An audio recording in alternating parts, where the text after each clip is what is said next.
हर हर महादेव दोस्तों, आप सबका हमारे YouTube चैनल लड्डू दीवानी पर बहुत बहुत स्वागत है। आज हम सुनेंगे शिव पुराण का तीसरा अध्याय।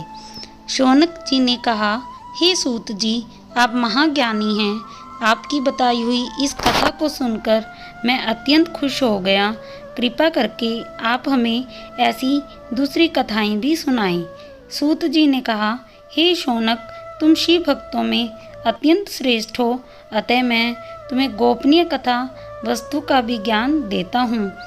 एक समय में समुद्र के निकट प्रदेश में एक वाशकल नाम का गांव था। वहाँ पर महापापी द्विज रहते थे, जिनको वैदिक धर्म का ज्ञान नहीं था। वहाँ पर रहने वाले सारे लोग बहुत ही दुष्ट थे। उनको कोई भी धर्म की वस्तुओं पर विश्वास नहीं था। वो लोग न तो देवताओं पर भरोसा करते, न तो भाग्य पर। ऐसी कुटिल वृत्ति वाले लोगों का मन हमेशा दूषित विषयों में ही लगा रहता था। वे लोग अपने पास अत्यंत भयानक अस्त्र शस्त्र रखते थे। इन लोगों को ज्ञान, वैराग्य और सधर्म का कोई भी ज्ञान नहीं था। वहाँ पर द्विज के साथ अन्य जाति के लोग भी उनकी तरह ही थे। उस प्रदेश की स्त्रियों का भी अत्यंत कुटिल स्वभाव था। वे लोग स्वेच्छाचारिणी, पापी, कुत्सित विचारों वाली और व्यभिचारिणी थी। उनको सद्व्यवहार एवं सदाचार के विषय में कोई भी ज्ञान नहीं था। पूरा गांव दुष्टों से ही भरा हुआ था। एक समय पर इस वाशकल नाम के गांव में बिंदुक नाम का ब्राह्मण निवास करता था। वह अधर्मी, दुरात्मा, महापापी था। उसकी पत्नी का नाम चक्षुला था। वह अत्यंत सुंदर थी। वह हमेशा उत्तम धर्म का पालन करती थी। फिर भी उसकी पत्नी को छोड़ वह ब्राह्मण वैश्यगामी हो गया था। ऐसे ही उसके बहुत से वर्ष निकल गए। उसकी स्त्री चक्षुला काम से पीड़ित थी, किंतु उसने अपना धर्म कभी नहीं छोड़ा। वह दीर्घकालीन समय तक धर्म का पालन करती रही, परंतु अंत में ऐसे दुष्ट पति के साथ रहकर वह भी उसके प्रभाव से दुष्ट बन गई। ऐसे ही उन दो पति पत्नी का अधिकतर समय दुराचार में ही निकल गया। उसके बाद एक दिन वह दूषित बुद्धि वाले ब्राह्मण की मृत्यु हो गई और वह नरक में जा पहुंचा। उसने बहुत समय तक नरक में दुख भोगे। तदंतर उस दुष्ट ब्राह्मण को विंध्य पर्वत पर भयंकर पिशाच की योनि प्राप्त हुई और उसकी पत्नी चक्षुला उसके बाद बहुत समय तक अपने पुत्रों के साथ रही। एक दिन वह किसी अवसर पर अपने भाई बंधुओं के साथ गोकर्ण क्षेत्र गई और किसी तीर्थ पर जाकर वहां के जल में स्नान किया।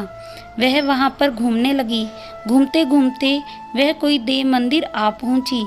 वहां पर एक ब्राह्मण भगवान शिव की पवित्र पौराणिक कथा सुना रहे थे। चक्षुला ने भी वह कथा सुनी। ब्राह्मण कथा सुनाते समय कह रहे थे, जो स्त्रियां दूसरे पुरुषों के साथ व्यभिचार करती हैं, वह जब मृत्यु को प्राप्त होती हैं तो यमलोक में दूत उनकी योनि में जले बुए लोहे का पृग डालते हैं।